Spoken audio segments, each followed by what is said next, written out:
ਦੋਸਤੋ, ਅੱਜ ਦੇ ਇਹ ਸ਼ੋਅ ਦੇ ਵਿੱਚ ਤੁਹਾਡੇ ਸਾਰਿਆਂ ਦਾ ਸਵਾਗਤ ਹੈ। ਤੁਹਾਡੇ ਸਾਰਿਆਂ ਨੂੰ ਜੀ ਆਇਆਂ ਕਹਿੰਦੇ ਆ।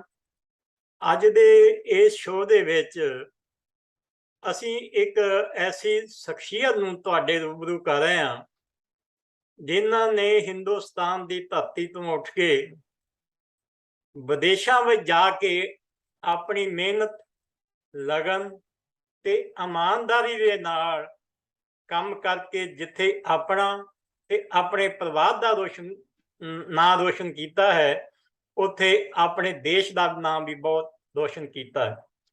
ਉਹਨਾਂ ਨੇ ਉੱਥੇ ਜਾ ਕੇ ਵਪਾਰਕ ਖੇਤਰ ਵਿੱਚ ਹੀ ਨਹੀਂ, ਸਗੋਂ ਰਾਜਨੀਤਿਕ ਤੇ ਸਮਾਜਿਕ ਖੇਤਰ ਵਿੱਚ ਵੀ ਬਹੁਤ ਸਾਰੀਆਂ ਮੱਲਾਂ ਮਾਰੀਆਂ ਹਨ, ਜਿਨ੍ਹਾਂ ਦੇ ਉੱਪਰ ਅੱਜ ਸਾਡਾ ਸਮੁੱਚਾ ਭਾਈਚਾਰਾ ਮਾਣ ਕਰ ਸਕਦਾ ਹੈ।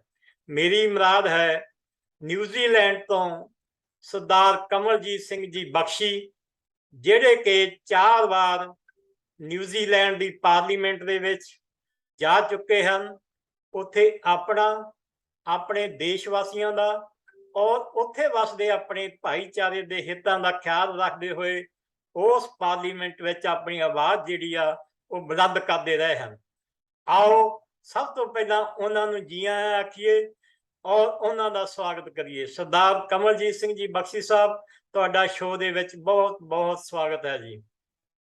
ਸਤਿ ਸ਼੍ਰੀ ਅਕਾਲ ਜੀ। ਤੁਸੀਂ ਅੱਜ ਮੈਨੂੰ ਮੌਕਾ ਦਿੱਤਾ ਕਿ ਮੈਂ ਤੁਹਾਡੇ ਸਰੋਤਿਆਂ ਨਾਲ ਆਪਣੇ ਵਿਚਾਰ ਸਾਂਝੇ ਕਰ ਸਕਾਂ, ਔਰ ਉਮੀਦ ਕਰਦਾ ਹਾਂ ਕਿ ਇਹ ਜੋ ਸਾਡੀ ਬਾਤਚੀਤ ਹੈਗੀ ਉਹ ਆਉਣ ਵਾਲੀ ਜਿਹੜੀ ਸਾਡੀ ਫਿਊਚਰ ਜਨਰੇਸ਼ਨ ਹੈ ਉਸ ਨੂੰ ਪ੍ਰੇਰਿਤ ਕਰੇਗੀ ਕਿ ਅਸੀਂ ਜਿੱਥੇ ਵੀ ਜਾਂਦੇ ਹਾਂ ਪੂਰੀ ਦੁਨੀਆ ਦੇ ਵਿੱਚ, ਅਸੀਂ ਸਿੱਖੀ ਦਾ ਪ੍ਰਚਾਰ ਸਿਰਫ ਆਪਣੇ ਪ੍ਰੈਜ਼ੈਂਸ ਨਾਲ ਨਹੀਂ ਕਰਦੇ, ਪਰ ਭਿੰਨ ਖੇਤਰਾਂ ਦੇ ਵਿੱਚ ਆਪਣੇ ਮੱਲੇ ਮਾਰ ਕੇ ਕਰਦੇ ਆ।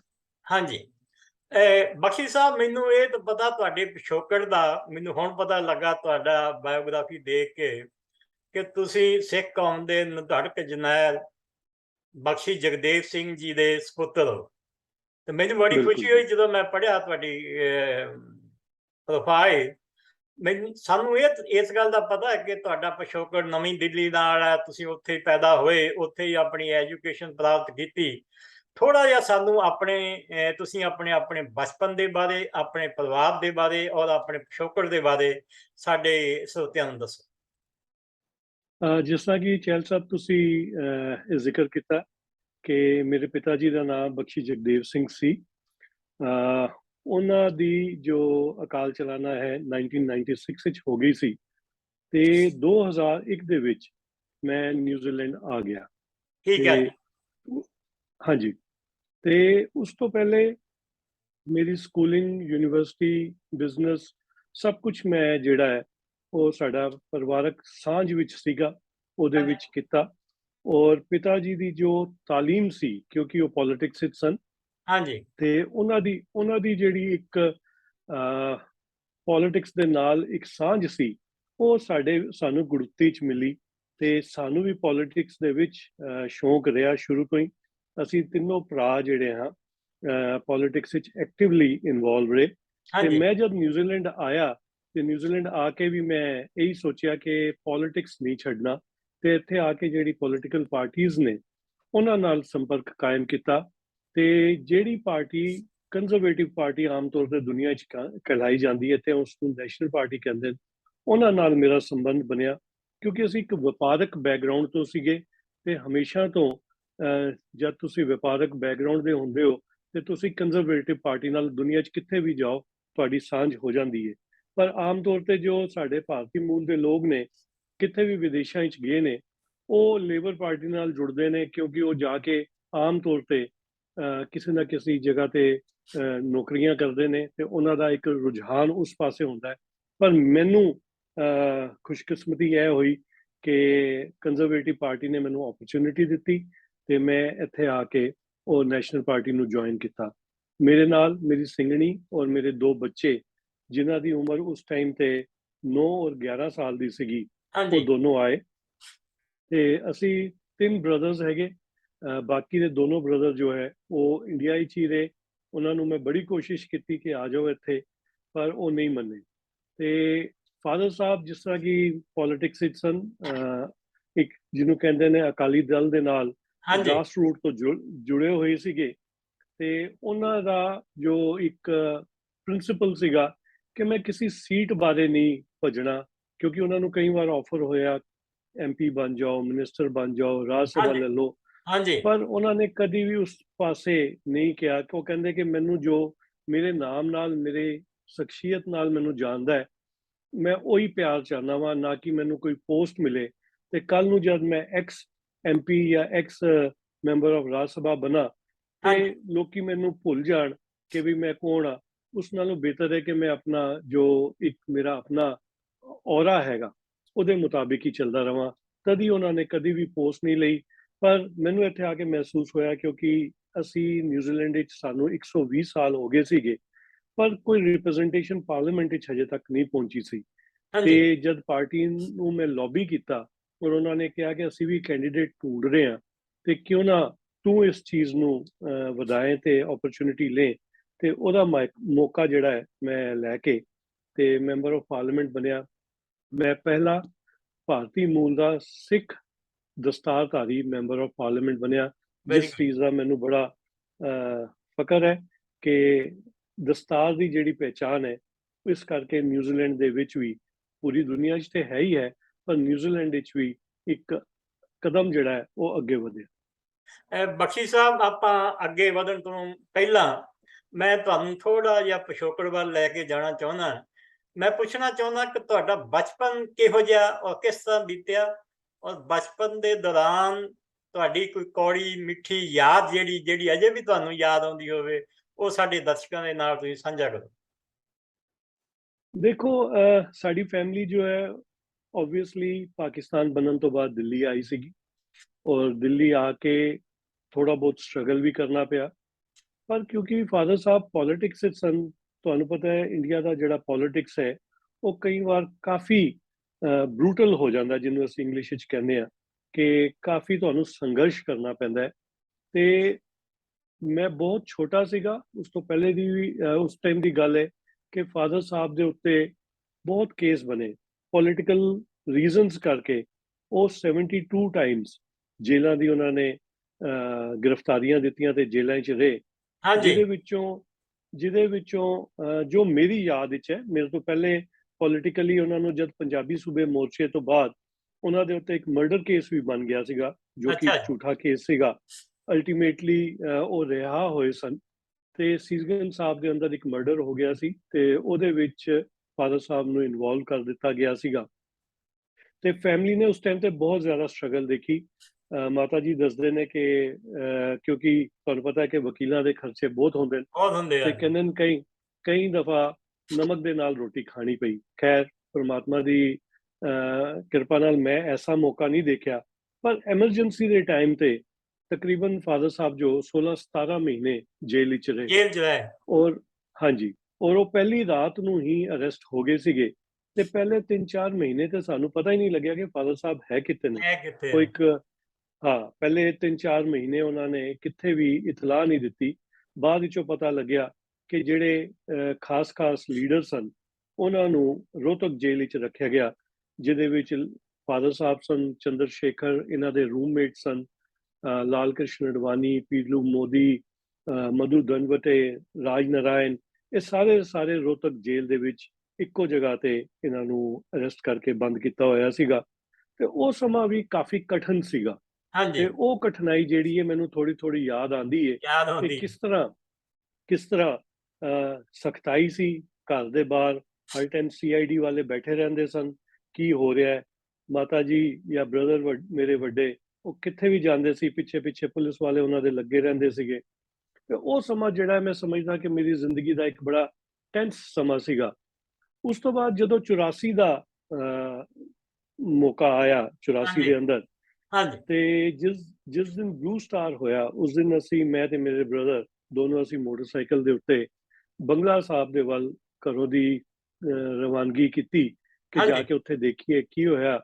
ਤੇ ਰਸਤੇ ਦੇ ਵਿੱਚ ਪੁਲਿਸ ਨੇ ਸਾਨੂੰ ਰੋਕ ਲਿਆ, ਉਹਨਾਂ ਅੱਛਾ ਨੇ ਲਾਠੀ ਚਾਰਜ ਕੀਤੀ, ਤੁਹਾਡੇ ਉੱਥੇ ਉੱਤੇ। ਗੋਲੀਆਂ ਵੀ ਹਾਂਜੀ ਮਤਲਬ ਅਸੀਂ ਮੇਰੇ ਖਿਆਲ ਉਸ ਟਾਈਮ ਤੇ ਤਕਰੀਬਨ 15-20 ਸਿੱਖ ਸੀਗੇ ਸਿੱਖ ਜੋ ਸੀਗੇ। ਸਕੂਟਰਾਂ ਦੇ ਉੱਤੇ, ਹਾਂਜੀ ਹਾਂਜੀ। ਸਕੂਟਰਾਂ ਦੇ ਉੱਤੇ ਸੀਗੇ, ਤੇ ਸਾਨੂੰ ਬੰਗਲਾ ਸਾਹਿਬ ਵੱਲ ਨਹੀਂ ਜਾਣ ਦਿੱਤਾ। ਉਹਨਾਂ ਨੇ ਲਾਠੀ ਚਾਰਜ ਕੀਤਾ ਸਾਡੇ ਤੇ, ਔਰ ਇੱਥੇ ਤੱਕ ਕਿ ਅਸੀਂ ਜਦੋਂ ਮੋਟਰਸਾਈਕਲ ਨੂੰ ਭਜਾਉਣ ਦੀ ਥੋੜੀ ਕੋਸ਼ਿਸ਼ ਕੀਤੀ ਤੇ ਉਹਨਾਂ ਨੇ ਫਾਇਰ ਵੀ ਕਰ ਦਿੱਤਾ, ਤੇ ਅੱਛਾ। ਟਾਇਰ ਬਸਟ ਕਰਕੇ ਸਾਨੂੰ ਉੱਥੇ ਉਹਨਾਂ ਨੇ ਰੋਕ ਲਿਆ, ਢਾ ਲਿਆ, ਤੇ ਫਿਰ ਲਾਠੀ ਚਾਰਜ ਕਰਕੇ ਸਾਨੂੰ ਪੁਲਿਸ ਸਟੇਸ਼ਨ ਲੈ ਗਏ।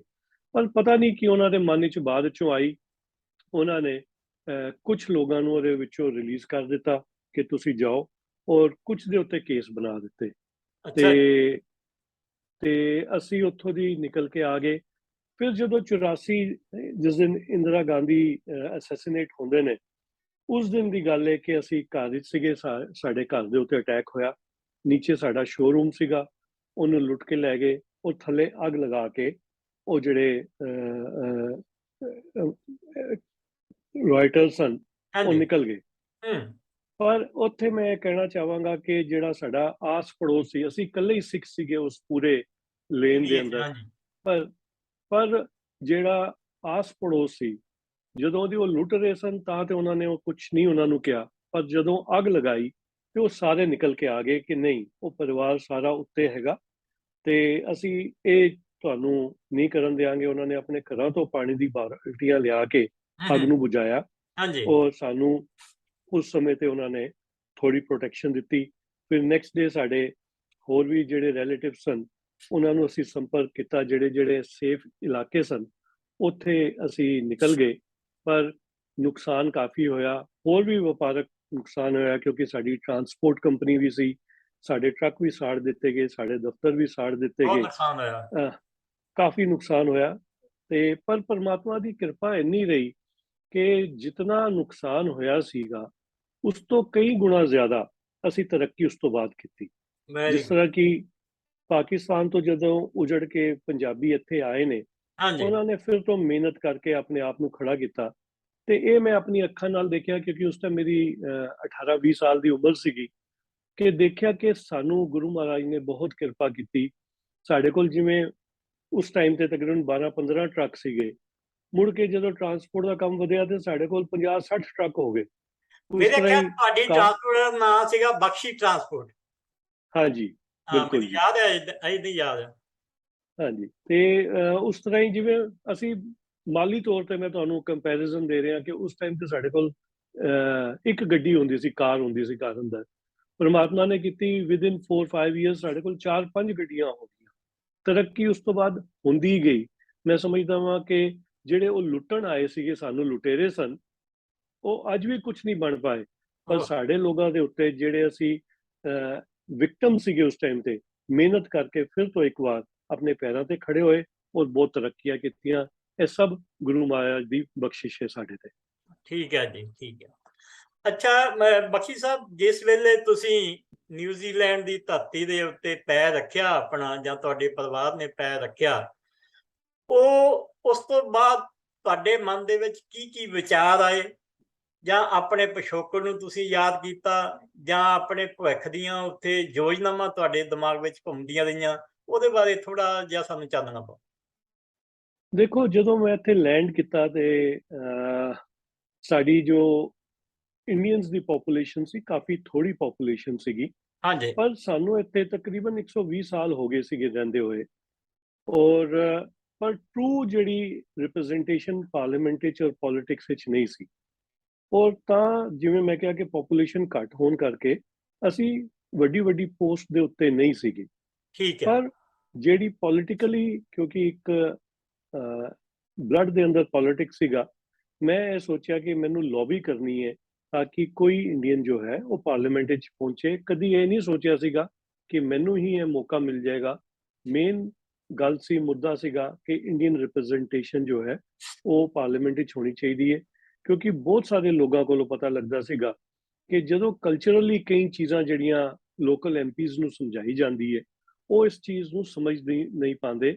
ਤੇ ਜਦ ਤੱਕ ਸਾਡਾ ਆਪਣਾ ਬੰਦਾ ਉੱਥੇ ਨਹੀਂ ਹੋਏਗਾ, ਤਾਂ ਤੱਕ ਸਾਡੀ ਜੋ ਹੈ ਪ੍ਰੋਬਲਮਸ ਹੱਲ ਨਹੀਂ ਹੱਲ ਹੋਣਗੀਆਂ। ਨਹੀਂ ਹੋਣਗੀ। ਤੇ ਉਹ ਜੋ ਮੈਂ ਸਮਝਦਾ ਕਿ ਮੇਰੇ ਮਨ ਦੇ ਵਿੱਚ ਸੀ, ਪਲੱਸ ਉਸ ਤੋਂ ਬਾਅਦ ਮੈਂ ਚਾਹੁੰਦਾ ਸੀ ਕਿ ਜਿਹੜੇ ਮੇਰੇ ਬੱਚੇ ਨੇ ਉਹ ਅੱਛੀ ਐਜੂਕੇਸ਼ਨ ਪਾਣ, ਔਰ ਵੱਖ-ਵੱਖ ਖੇਤਰਾਂ ਦੇ ਵਿੱਚ ਉਹ ਤਰੱਕੀ ਕਰਨ।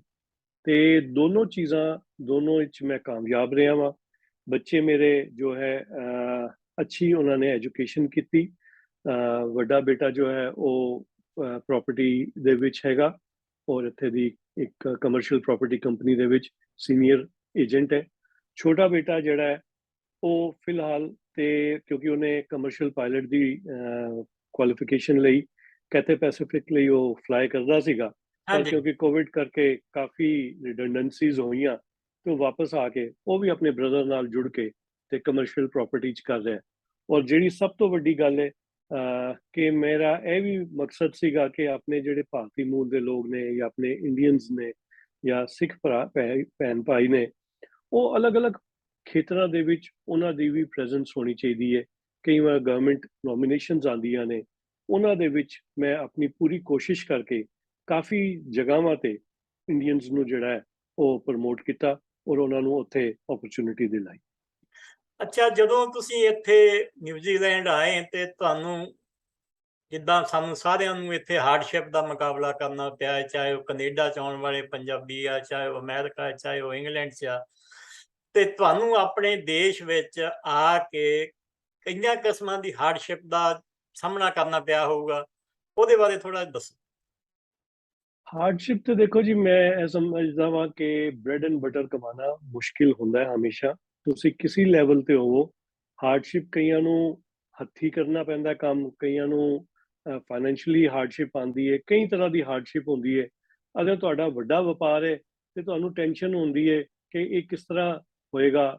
ਮੈਂ ਸਮਝਦਾ ਕਿ ਕਿਸੇ ਨੂੰ ਐਸਾ ਨਹੀਂ ਹੈ ਬੰਦਾ ਜਿਹਨੂੰ ਹਾਰਡਸ਼ਿਪ ਨਾ ਦੇਖਣੀ ਪਈ ਹੋਵੇ। ਮੈਂ ਵੀ ਕੋਈ ਵੱਖਰਾ ਨਹੀਂ ਆ ਕੇ ਕਾਫੀ ਮਿਹਨਤ ਕੀਤੀ, ਹੱਥੀਂ ਕੰਮ ਕੀਤਾ।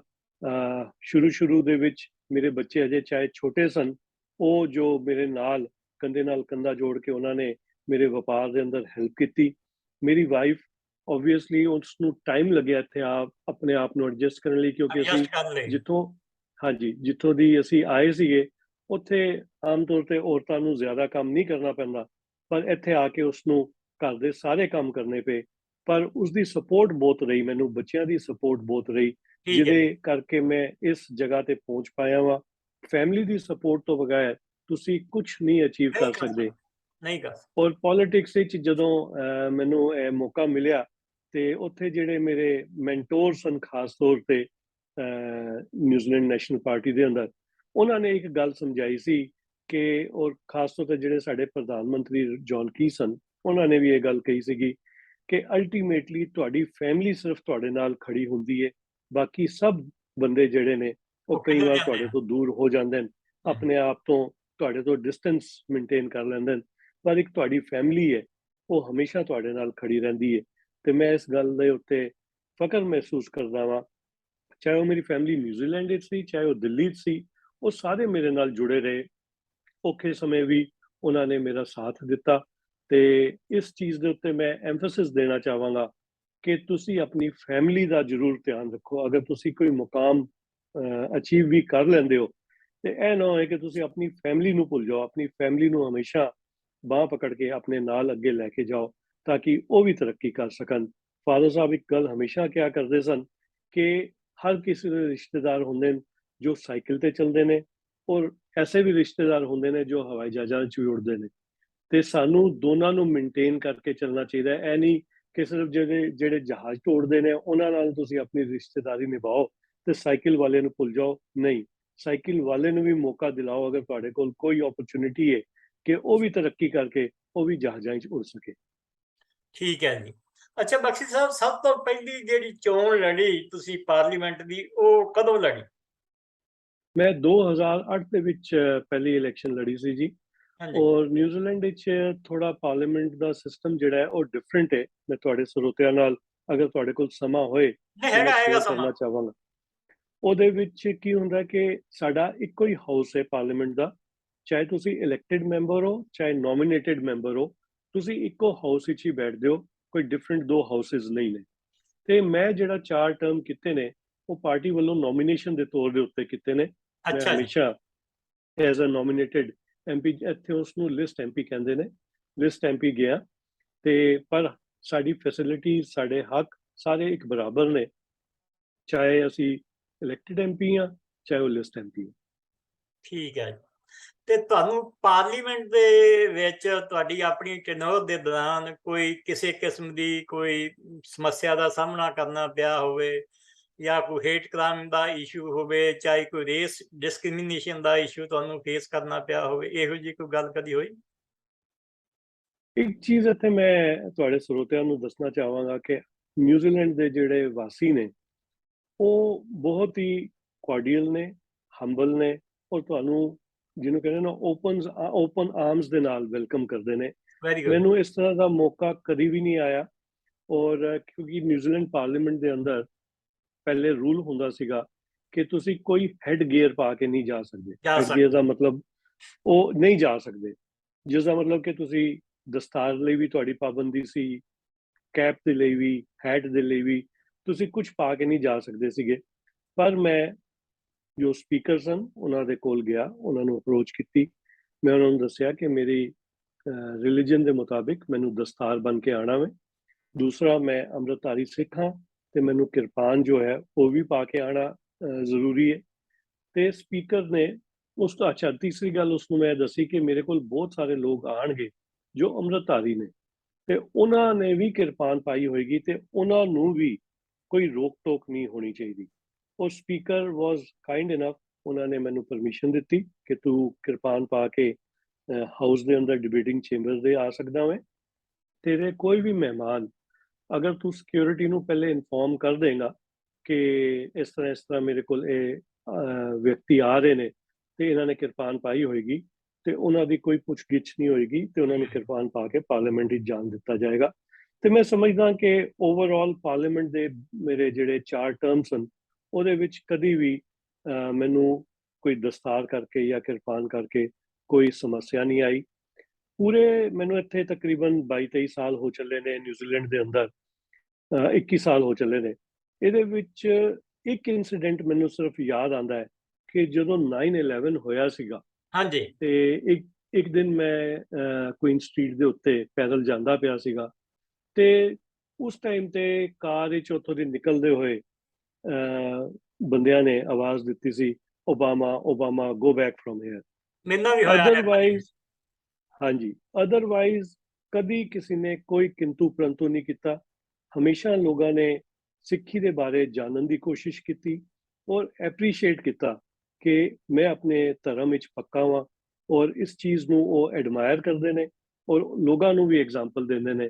ਤੇ ਮੈਂ ਸਮਝਦਾ ਹਾਂ ਮੈਂ ਬੜਾ ਖੁਸ਼ਕਿਸਮਤ ਹਾਂ ਕਿ ਨਿਊਜ਼ੀਲੈਂਡ ਆ ਕੇ ਮੈਨੂੰ ਇੰਜ ਦਾ ਕੋਈ ਮੌਕਾ ਨਹੀਂ ਮੈਨੂੰ ਫੇਸ ਕਰਨਾ ਪਿਆ, ਅਦਰ ਦੈਨ ਉਹ ਜਿਹੜਾ ਇਨਸੀਡੈਂਟ ਮੈਨੂੰ ਇੱਕ ਤੁਹਾਨੂੰ ਦੱਸਿਆ ਕਿ 21 ਸਾਲਾਂ ਦੇ ਵਿੱਚ ਇੱਕ ਇਨਸੀਡੈਂਟ ਐਸਾ ਹੋਇਆ ਮੇਰੇ ਨਾਲ।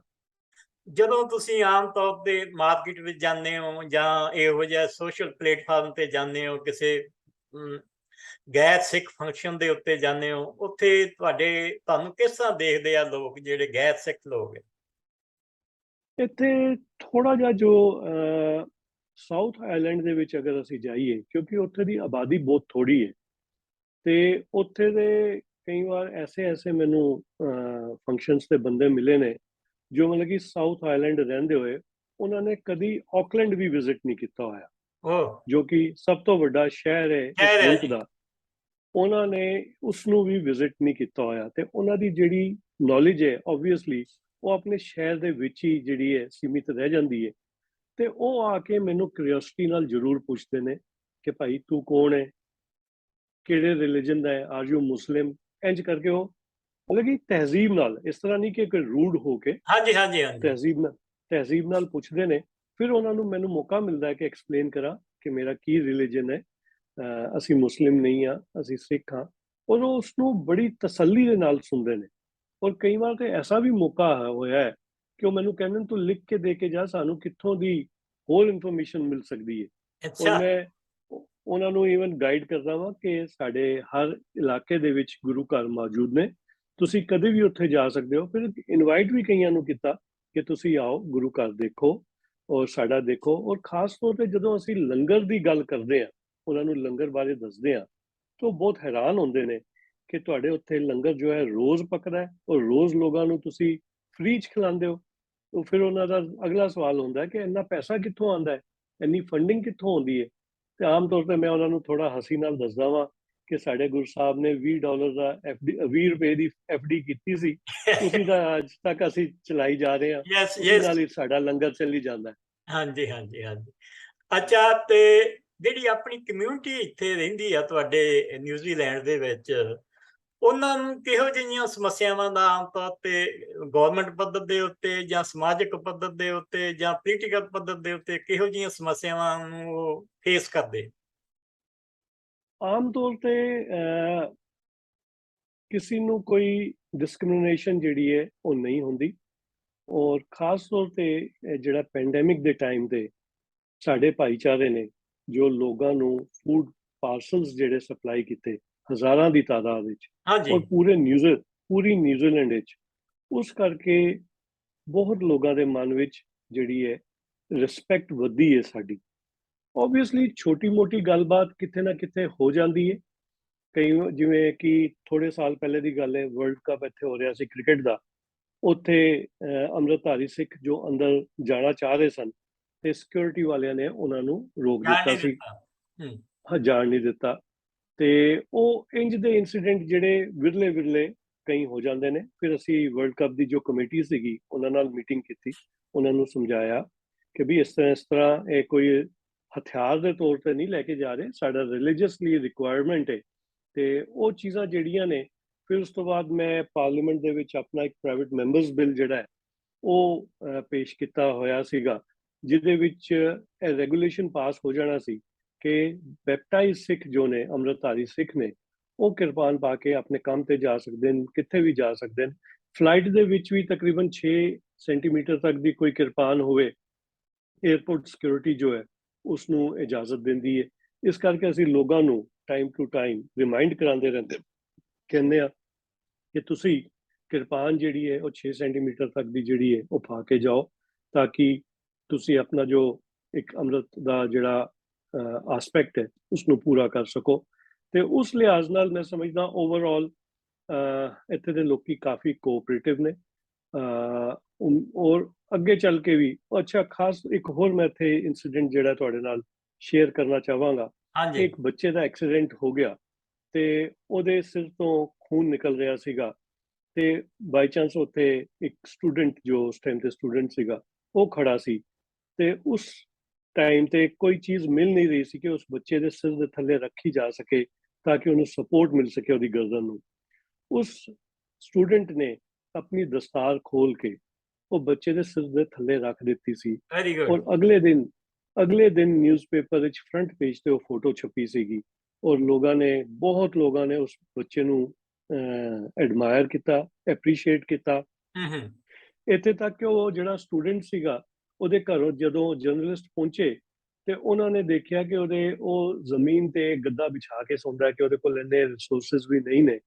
ਤੇ ਅਗਲੇ ਦਿਨ ਫਰਨੀਚਰ ਕੰਪਨੀ ਨੇ ਉਹਦੇ ਘਰ ਪੂਰਾ ਫਰਨੀਚਰ ਭਿਜਵਾ ਦਿੱਤਾ, ਕਿਸੇ ਨੇ ਕੁਝ ਭਿਜਵਾ ਦਿੱਤਾ, ਕਿਸੇ ਨੇ ਕੁਝ ਕੀਤਾ। ਉਹ ਬੱਚਾ ਹੁਣ ਇੱਥੇ ਸੈਟਲ ਹੋ ਚੁੱਕਾ ਹੈ।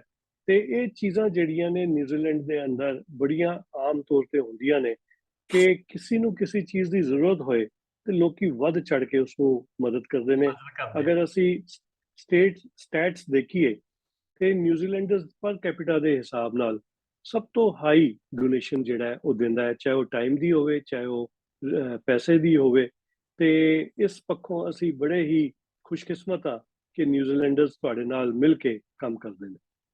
ਅੱਛਾ, ਜਿਹੜਾ ਤੁਸੀਂ ਇੱਕ ਪਾਰਲੀਮੈਂਟ ਵਿੱਚ ਕਿਰਪਾਨ ਦੇ ਲਾਅ ਦੀ ਗੱਲ ਕੀਤੀ ਆ, ਉਹ ਆਲਰੇਡੀ ਪਾਸ ਹੋ ਚੁੱਕਾ ਔਨ ਨਹੀਂ, ਰੈਕੋਰਡ? ਉਹ ਪਾਸ ਨਹੀਂ ਹੋਇਆ ਜੀ। ਫਿਰ ਸਾਡੀ ਪਾਰਟੀ ਨੇ ਅਨਾਉਂਸ ਕਰ ਦਿੱਤਾ ਸੀ ਕਿ ਜਦੋਂ ਸਾਡੀ ਸਰਕਾਰ ਬਣੇਗੀ ਅਸੀਂ ਇਸ ਬਿੱਲ ਨੂੰ ਇੱਕ ਸਰਕਾਰੀ ਬਿੱਲ ਬਣਾ ਕੇ, ਨਾ ਕਿ ਪ੍ਰਾਈਵੇਟ ਮੈਂਬਰਸ ਬਿੱਲ ਕਰਕੇ, ਸਰਕਾਰੀ ਬਿੱਲ ਬਣਾ ਕੇ ਇਸ ਲਾਅ ਨੂੰ ਪਾਸ ਕਰਾਂਗੇ ਔਰ ਇਸ ਕਾਨੂੰਨ ਨੂੰ ਜਿਹੜਾ ਹੈ ਇੰਪਲੀਮੈਂਟ ਕਰਾਂਗੇ। ਠੀਕ ਹੈ। ਹੁਣ ਬਖਸ਼ੀ ਸਾਹਿਬ, ਇੱਥੇ ਆਪਣੀ ਕਮਿਊਨਿਟੀ ਦੀ ਕਿੰਨੀ ਕੁ ਗਿਣਤੀ ਹੋਊਗੀ? ਤਕਰੀਬਨ ਜੋ ਇੰਡੀਅਨਸ ਦੀ ਪੋਪੂਲੇਸ਼ਨ ਅਗਰ ਅਸੀਂ ਦੇਖੀਏ ਓਵਰਆਲ, ਤਕਰੀਬਨ ਇੱਥੇ ਅਸੀਂ 2,60,000 ਦੇ ਕਰੀਬ ਹੋ ਚੁੱਕੇ ਹਾਂ। 2,60,000? ਹਾਂਜੀ, ਟੋਟਲ ਪੋਪੂਲੇਸ਼ਨ ਜਿਹੜੀ ਸਾਡੀ ਨਿਊਜ਼ੀਲੈਂਡ ਦੀ ਹੈਗੀ ਹੈ ਉਹ 50 ਲੱਖ ਦੇ ਕਰੀਬ ਹੈ, ਤੇ ਉਹਦੇ ਚੋਂ ਤਕਰੀਬਨ 5% ਦੇ ਕਰੀਬ ਅਸੀਂ ਹੈਗੇ ਆ। ਔਰ ਉਹਦੇ ਵਿੱਚੋਂ ਤਕਰੀਬਨ 60,000 ਦੇ ਕਰੀਬ ਸਿੱਖ ਭਾਈਚਾਰਾ ਹੈਗਾ। ਹੈਗਾ ਬਹੁਤ ਆ, ਹਾਂਜੀ ਇੰਨੀ ਵੀ ਸਟਰੈਂਥ ਬਹੁਤ ਆ ਜੀ। ਅੱਛਾ, ਹਾਂਜੀ। ਇੱਥੇ ਜਿਹੜੇ ਸਿੱਖ ਆ ਉਹਨਾਂ ਦਾ ਰਾਜਨੀਤਿਕ ਜੀਵਨ ਜਾਂ ਧਾਰਮਿਕ ਜੀਵਨ ਜਾਂ ਸਮਾਜਿਕ ਜੀਵਨ ਕਿਹੋ ਜਿਹਾ? ਕਾਫੀ ਐਕਟਿਵ ਨੇ ਜੀ। ਤੁਸੀਂ ਕਿਸੇ ਵੀ ਖੇਤਰ ਵਿੱਚ ਦੇਖੋ, ਚਾਹੇ accountant, doctors, lawyers, even district court ਦੇ ਜੱਜ, ਉਹ ਵੀ ਸਿੱਖ ਹੈਗੇ ਨੇ। ਸੁਪਰੀਮ ਕੋਰਟ ਔਰ ਦੇ, ਨਹੀਂ, ਡਿਸਟ੍ਰਿਕਟ ਕੋਰਟ ਦੇ, ਡਿਸਟ੍ਰਿਕਟ ਕੋਰਟ ਦੇ? ਹਾਂਜੀ, ਉਹ ਜੱਜ ਹੈਗੇ ਨੇ। ਫਿਰ ਉਸ ਤੋਂ ਬਾਅਦ ਹੋਟਲ, ਵੱਡੇ ਵੱਡੇ ਹੋਟਲ ਜਿਹੜੇ ਨੇ ਉਹ ਸਾਡੇ ਭਾਈਚਾਰੇ ਦੇ ਹੈਗੇ। ਠੀਕ। ਪੈਟਰੋਲ ਸਟੇਸ਼ਨਸ, ਰੈਸਟੋਰੈਂਟਸ, ਉਹਨਾਂ ਦੀ ਤਾਂ ਗਿਣਤੀ ਹੀ ਨਹੀਂ ਹੈ। ਪੂਰੇ ਨਿਊਜ਼ੀਲੈਂਡ ਦੇ ਕਿਸੇ ਕੋਨੇ 'ਚ ਚਲੇ ਜਾਓ, ਆਪਣੇ ਭਾਈਚਾਰੇ ਦੇ ਬੰਦੇ ਤੁਹਾਨੂੰ ਮਿਲ ਜਾਣਗੇ। ਅੱਛਾ, ਤੁਸੀਂ ਜਿਸ ਤੱਕ ਕਮਿਊਨਿਟੀ ਦੀ ਸੇਵਾ ਕਰ ਰਹੇ ਆ, ਬਹੁਤ ਸਾਰੀ ਸੇਵਾ ਪਿੱਛੇ ਪਿਛੋਕੜ ਵਿੱਚ ਤੁਸੀਂ ਕੀਤੀ ਵੀ ਆ। ਇਹਨੂੰ ਮੁੱਖ ਰੱਖ ਕੇ ਬਹੁਤ ਸਾਰੀਆਂ ਸੰਸਥਾਵਾਂ, ਭਾਰਤ ਸਰਕਾਰ, ਪੰਜਾਬ ਸਰਕਾਰ, ਹੋਰ ਜਿਹੜੀਆਂ ਬਹੁਤ ਸਾਰੀਆਂ ਸੰਸਥਾਵਾਂ ਨੇ ਤੁਹਾਨੂੰ ਵੱਖ-ਵੱਖ ਸਮਿਆਂ ਤੇ ਸਨਮਾਨਿਤ ਕੀਤਾ। ਉਹਦੇ ਬਾਰੇ ਸਾਨੂੰ ਥੋੜਾ ਜਿਹਾ, ਸਾਡੇ ਦਰਸ਼ਕਾਂ ਨੂੰ ਥੋੜਾ ਜਾਣਕਾਰੀ ਦਿਓ ਤੇ ਤੁਸੀਂ ਕਿਹੜੀ-ਕਿਹੜੀ ਜਗ੍ਹਾ ਤੇ ਕਿਹੜੀ-ਕਿਹੜੀ ਸੰਸਥਾ ਨੇ ਤੁਹਾਨੂੰ ਸਨਮਾਨਿਤ ਕੀਤਾ? ਇਹਦੇ ਵਿੱਚ ਆਪਣੇ ਮੂੰਹੋਂ ਤੋਂ ਆਪਣੀ ਤਾਰੀਫ ਕਰਨ ਵਾਲੀ ਨਹੀਂ ਗੱਲ ਨਹੀਂ, ਹੈ, ਦੱਸਣਾ ਚਾਹੀਦਾ। ਪਰ ਜਿਹੜੀ American chamber of commerce of Sikhs ਹੈਗੀ, ਉਹਨਾਂ ਨੇ ਮੈਨੂੰ ਉੱਥੇ ਬੁਲਾ ਕੇ ਐਕਨੋਲੇਜ ਕੀਤਾ ਸੀਗਾ, ਉਹਨਾਂ ਨੇ ਮੈਨੂੰ ਆਨਰ ਕੀਤਾ ਸੀ। ਆਸਟ੍ਰੇਲੀਆ ਦੀ ਜਿਹੜੀ ਆਪਣਾ ਭਾਈਚਾਰਾ ਹੈ, ਉਹਨਾਂ ਨੇ ਇਨਵਾਈਟ ਕਰਕੇ ਮੈਨੂੰ ਐਕਨੋਲੇਜ ਕੀਤਾ ਸੀ। ਇੰਡੋਨੇਸ਼ੀਆ ਵਿੱਚ ਮੈਨੂੰ ਕੀਤਾ ਸੀ। ਬੰਬੇ ਦਾ ਜਿਹੜਾ ਭਾਈਚਾਰਾ ਹੈ, ਉਹਨਾਂ ਨੇ ਕੀਤਾ ਸੀਗਾ। ਭਾਰਤ ਸਰਕਾਰ ਜੋ ਹੈ, ਉਹਨਾਂ ਨੇ ਮੈਨੂੰ ਪ੍ਰਵਾਸੀ ਭਾਰਤੀ ਸਨਮਾਨ ਨਾਲ ਸਨਮਾਨਿਤ ਕੀਤਾ। ਹਾਂਜੀ। ਪੰਜਾਬ ਸਰਕਾਰ ਨੇ ਜੋ NRIs ਦਾ ਜਿਹੜਾ ਪ੍ਰੋਗਰਾਮ ਹੁੰਦਾ ਹੈ, ਉਹਦੇ ਵਿੱਚ ਮੈਨੂੰ ਸਨਮਾਨਿਤ ਕੀਤਾ। ਉੱਤਰ ਪ੍ਰਦੇਸ਼ ਦੀ ਸਰਕਾਰ ਨੇ ਵੀ ਮੈਨੂੰ ਸਨਮਾਨਿਤ ਕੀਤਾ। ਕਾਫੀ ਜਗ੍ਹਾਵਾਂ ਤੇ ਮੈਨੂੰ ਲੋਕਾਂ ਨੇ ਪਿਆਰ ਦਿੱਤਾ ਤੇ ਮੈਂ ਸਮਝਦਾ ਮੈਂ ਸਭ ਦਾ ਰਿਣੀ ਹਾਂ ਕਿ ਜਿਨ੍ਹਾਂ ਨੇ ਮੈਨੂੰ ਇਤਨਾ ਇੱਜ਼ਤ ਮਾਣ ਦਿੱਤਾ। ਤੁਹਾਡੀਆਂ ਸਾਰੀਆਂ ਪ੍ਰਾਪਤੀਆਂ ਜਿਹੜੀਆਂ ਉਹਨਾਂ ਨੂੰ ਤੁਹਾਡਾ ਜਿਹੜਾ ਪਰਿਵਾਰ ਹੈ ਕਿੰਨਾ ਕੁ ਮਾਣ ਕਰਦਾ ਉਹਨਾਂ ਪ੍ਰਾਪਤੀਆਂ ਦੇ ਉੱਤੇ? ਤੁਹਾਡੇ ਤੋਂ ਕੀ ਸੇਧ ਲੈ ਕੇ ਅੱਗੇ ਵੱਧਦਾ? ਆਬਵੀਅਸਲੀ ਬਹੁਤ ਉਹਨਾਂ ਨੂੰ ਮਾਣ ਹੈ, ਉਹਨਾਂ ਦਾ ਪਿਆਰ ਜਿਹੜਾ ਹੈਗਾ ਉਹ ਲਗਾਤਾਰ ਮੇਰੇ ਨਾਲ ਹੈ। ਖਾਸ ਤੌਰ ਤੇ ਜਿਹੜੀ ਫਿਊਚਰ ਜਨਰੇਸ਼ਨਸ ਨੇ, ਉਹ ਵੀ ਪ੍ਰੇਰਿਤ ਨੇ ਕਿ ਉਹ ਵੀ ਪੋਲਿਟਿਕਸ ਦੇ ਵਿੱਚ ਜੁਆਇਨ ਕਰਨ। ਮੇਰੇ ਜੋ ਦਿੱਲੀ ਵਿੱਚ ਭਰਜਾਈ ਜੀ ਸਨ, ਉਹ ਦਿੱਲੀ ਵਿੱਚ ਕਾਉਂਸਲਰ, ਇਲੈਕਟਿਡ ਕਾਉਂਸਲਰ ਰਹੇ। ਔਰ ਹੁਣ ਜੋ ਮੇਰਾ ਭਤੀਜਾ ਹੈਗਾ, ਉਹ ਵੀ ਐਕਟਿਵਲੀ ਪੋਲਿਟਿਕਸ ਵਿੱਚ ਇਨਵੋਲਵ ਹੈ। ਦਿੱਲੀ? ਤੇ ਮੈਂ ਹਾਂਜੀ ਦਿੱਲੀ ਦੇ ਵਿੱਚ ਜੀ? ਹਾਂਜੀ, ਦਿੱਲੀ ਦੇ ਵਿੱਚ। ਅੱਛਾ। ਤੇ ਮੈਂ ਸਮਝਦਾ ਵਾਂ ਕਿ ਬੱਚੇ ਇੱਕ ਉਮੀਦ ਰੱਖਦੇ ਨੇ ਅੱਗੇ ਚੱਲ ਕੇ ਉਹ ਕੋਈ ਨਾ ਕੋਈ ਪੋਸਟ ਦੇ ਉੱਤੇ ਇਲੈਕਸ਼ਨ ਵੀ ਲੜਨਗੇ ਔਰ ਇਸ ਚੀਜ਼ ਨੂੰ ਕਾਇਮ ਰੱਖਣਗੇ।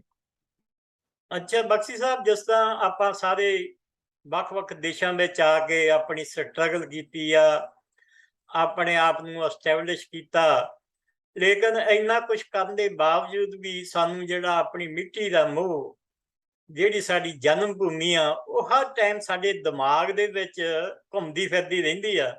ਉਹ ਇੱਕ ਤਾਂਘ ਰਹਿੰਦੀ ਆ ਵੀ ਜਿਹੜੀ ਸਾਡੀ ਜਨਮ ਭੂਮੀ ਆ ਉੱਥੇ ਜਾਣ ਦੀ, ਉਹ ਉੱਥੇ ਇੱਕ ਕਿਸਮ ਦਾ ਇੱਛਾ ਰਹਿੰਦੀ ਆ ਹਰ ਟਾਈਮ ਬਣੀ ਹੋਈ। ਤੁਹਾਡੇ ਦਿਮਾਗ 'ਚ ਵੀ ਇਹੋ ਜਿਹਾ ਕੁਦਰਤੀ ਆਉਣਾ ਇੱਕ ਸੁਭਾਵਿਕ ਹੈ ਕਿ ਤੁਹਾਡੇ ਦਿਮਾਗ 'ਚ ਵੀ ਇਹੋ ਜਿਹੀ ਗੱਲ ਆਉਂਦੀ ਹੋਊਗੀ? ਬਿਲਕੁਲ ਜੀ।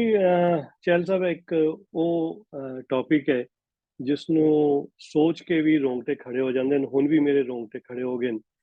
ਗੁਰੂ ਮਹਾਰਾਜ ਦੀ ਕਿਰਪਾ ਰਹੀ ਕਿ ਪੈਂਡੈਮਿਕ ਤੋਂ ਪਹਿਲੇ ਤੱਕ ਹਰ ਸਾਲ ਮੈਂ ਇੰਡੀਆ ਗਿਆ ਵਾਂ।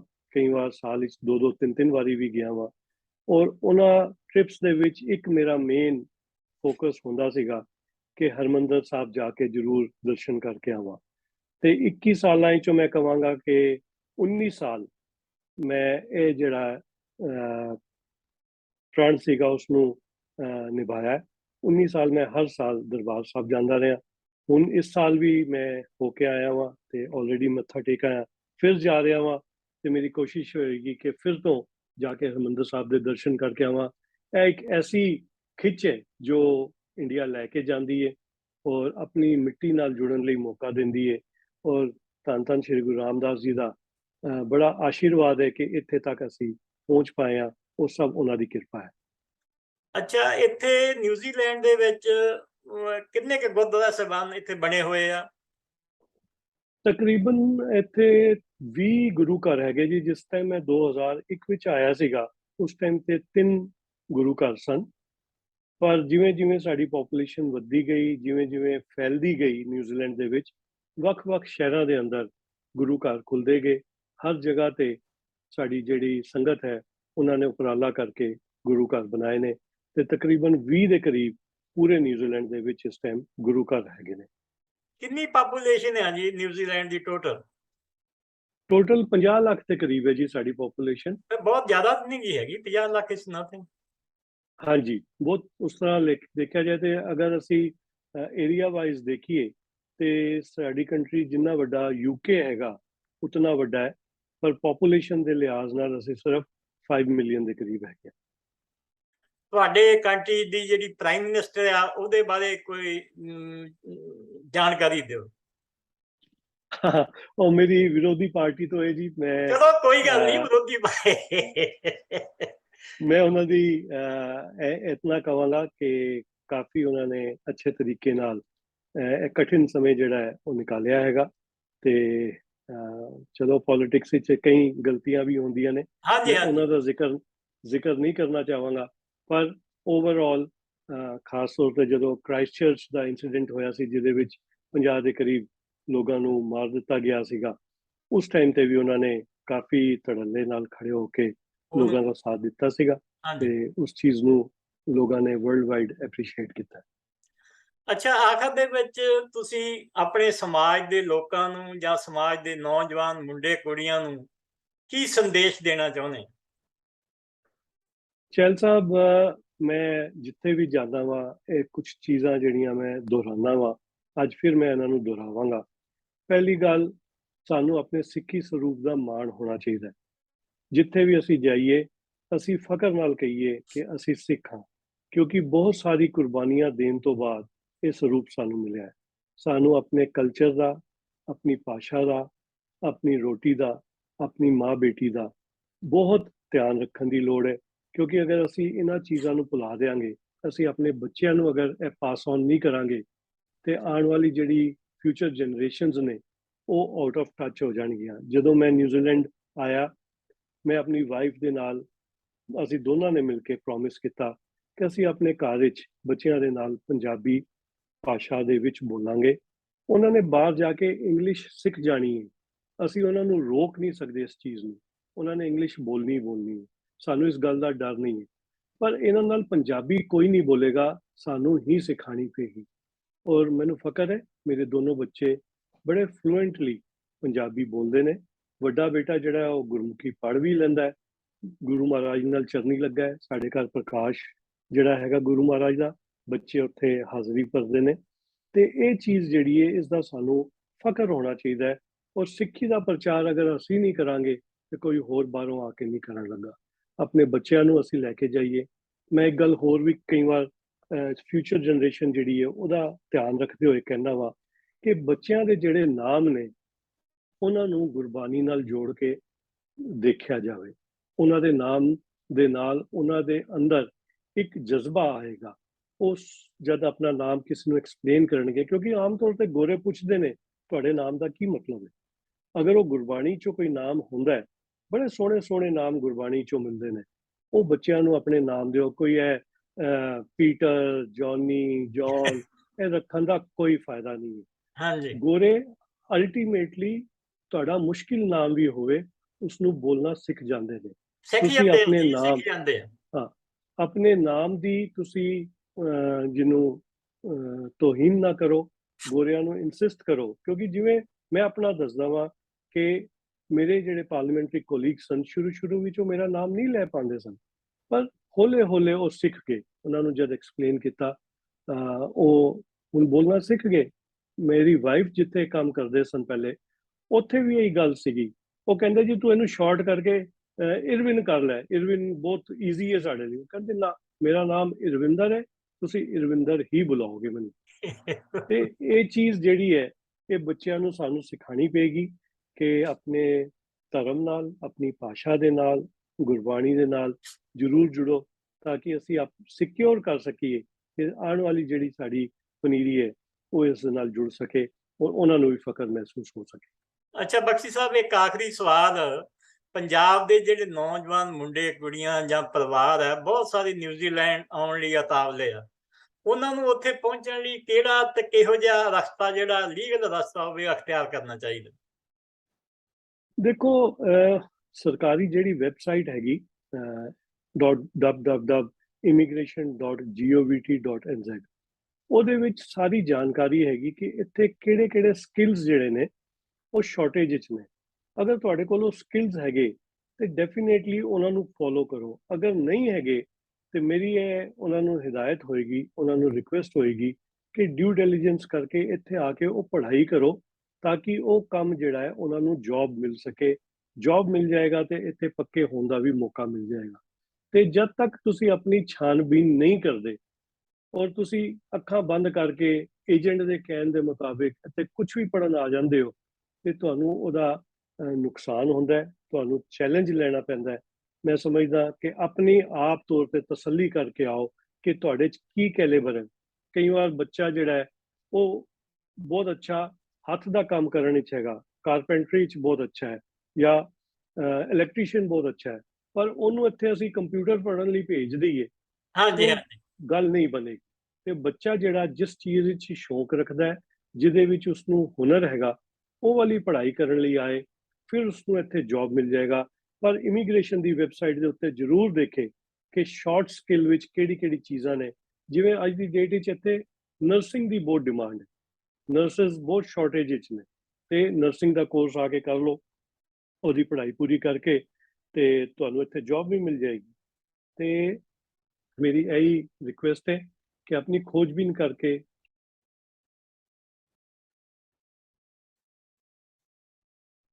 ਠੀਕ ਹੈ ਬਖਸ਼ੀ ਸਾਹਿਬ, ਡਿਸਕਨੈਕਟ ਹੋ ਗਿਆ ਕਿਤੇ। ਤੁਸੀਂ ਆਪਣੇ ਰੁਝੇਵਿਆਂ ਵਿੱਚੋਂ ਟਾਈਮ ਕੱਢ ਕੇ ਸਾਨੂੰ ਇੱਥੇ ਦਰਸ਼ਨ ਦਿੱਤੇ ਆ, ਮੈਂ ਤੁਹਾਡਾ ਬਹੁਤ ਬਹੁਤ ਧੰਨਵਾਦ ਕਰਦਾ।